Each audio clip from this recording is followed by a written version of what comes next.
Halo teman-teman, pada video kali ini kita akan membahas suatu rumus di Excel yang bisa teman-teman pakai untuk menjumlahkan dengan suatu kriteria tertentu ya teman-teman. Nah, misalkan seperti apa? Misalkan kita mau menjumlahkan, misalkan di sini ada data gaji, ya teman-teman mau tahu untuk departemen IT saja itu jumlahnya berapa, atau untuk HR aja jumlahnya berapa. Nah, itu kita bisa pakai rumus sum if teman-teman. Oke.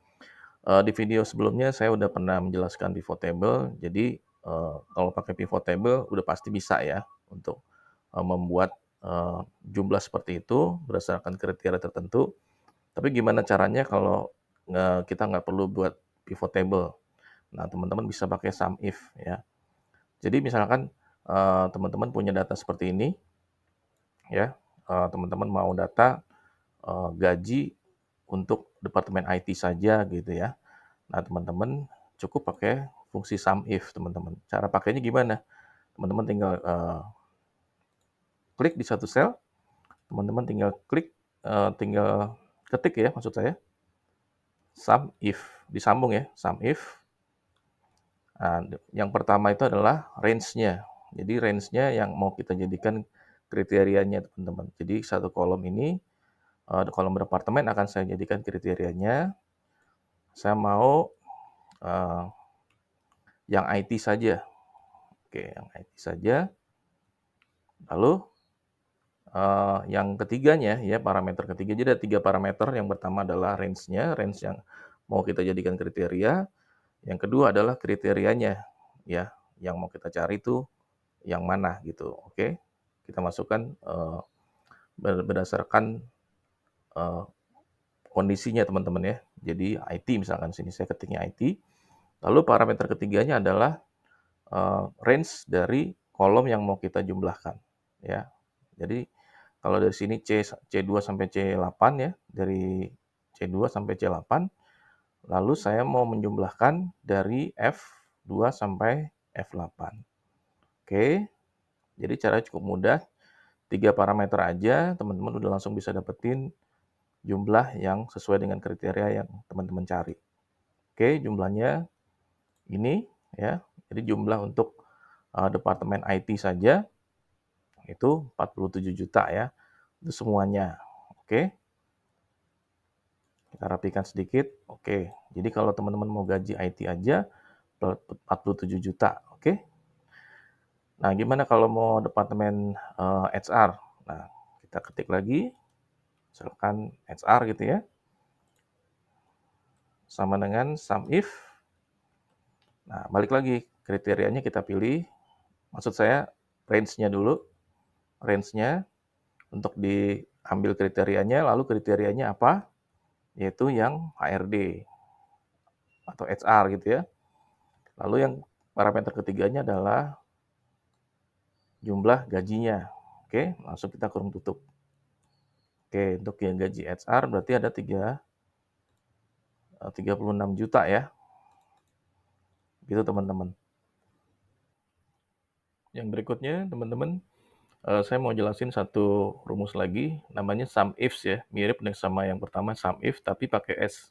Nah, sum ifs itu gunanya untuk apa teman-teman? Jadi kalau teman-teman punya suatu keperluan untuk menambahkan kriterianya itu lebih dari satu, misalkan saya mau gaji IT aja, tapi yang di bulan tertentu, misalkan bulan Maret gitu. Berarti kan ada 2 kriteria. Nah, itu pakai sum ifs. Jadi ada S-nya ada satu lagi ya. Jadi, S itu artinya jamak ya. Jadi kriterianya lebih dari satu. Bisa 2, bisa 3, dan bisa seterusnya. Pokoknya lebih dari satu teman-teman. Oke. Jadi kalau pada kasus ini saya contohkan 2 kriteria aja. Oke, langsung kita praktekkan. Jadi saya mau gaji IT di bulan Maret ya. Oke, langsung saya ketik di sini sum ifs. Jangan lupa pakai S ya.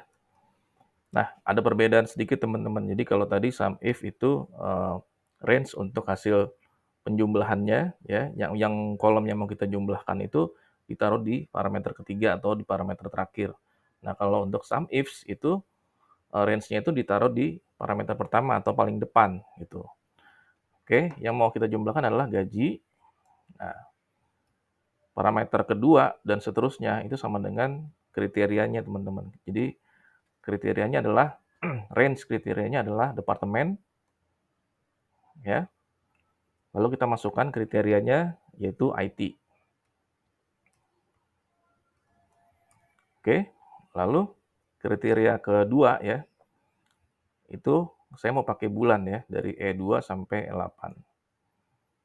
Lalu koma, kriteria bulannya saya mau yang Maret aja gitu. Misalkan, oke, udah saya pakai dua kriteria cukup.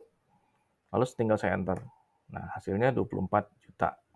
Jadi kita udah dapat data jumlah gaji Departemen IT dari bulan Maret aja. Oke, sekarang saya mau cari gaji HR di bulan Februari ya.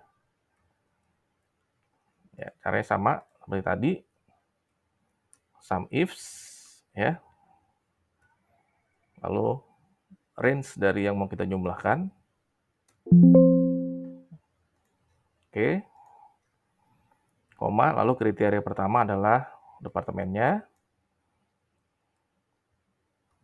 Kita isi HR ya.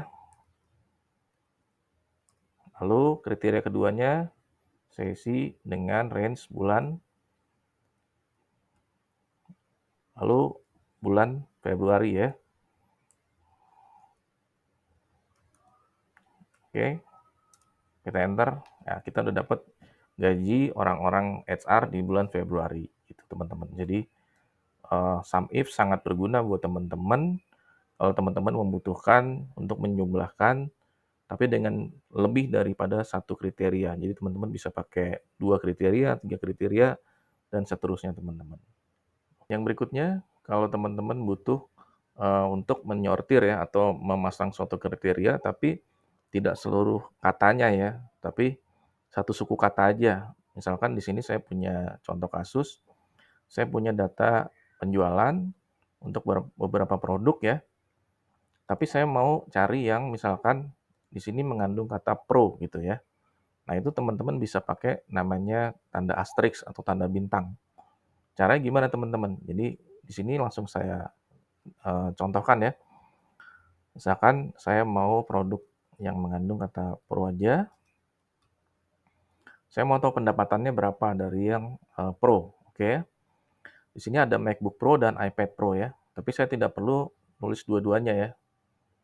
Saya cukup pakai tanda bintang aja. Kalau teman-teman pakai sum if, tinggal ketik sum if.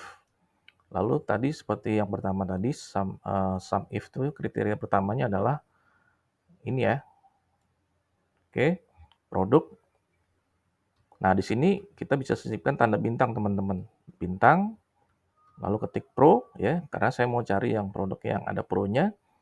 Lalu teman-teman bisa tambahkan tanda bintangnya lagi.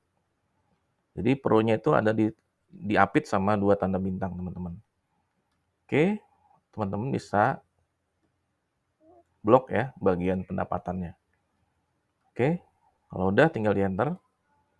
Oke, hasilnya 390 juta ya. Hasil penjumlahan ini dan ini. Oke, 390 juta, betul ya? Oke, kalau teman-teman pakai sum if, sama ya. Misalkan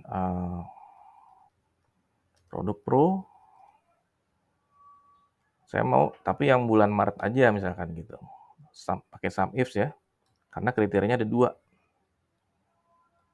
Oke, nah untuk sum if tadi pendapatannya dulu yang kita pilih ya.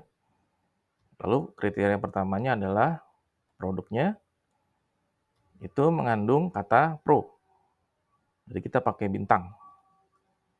Ya. Jangan lupa diapit tanda bintang. Lalu kriteria keduanya adalah bulan. Misalkan saya mau yang di bulan Maret aja gitu. Oke. Tinggal di enter aja. Oke, saya dapat 140 juta gitu ya. Sini. Oke, jadi iPad Pro. Jadi gitu teman-teman. Jadi ini sangat berguna kalau teman-teman mau mencari yang mengandung kata yang teman-teman cari gitu di dalam suatu kriteria. Oke teman-teman, ini segini dulu untuk video kali ini untuk belajar sum if dan sum ifs. Silakan teman-teman like kalau dirasa berguna, silakan share dan juga silakan komen kalau ada pertanyaan dan juga bisa subscribe kalau ingin mengikuti video-video saya berikutnya. Terima kasih teman-teman.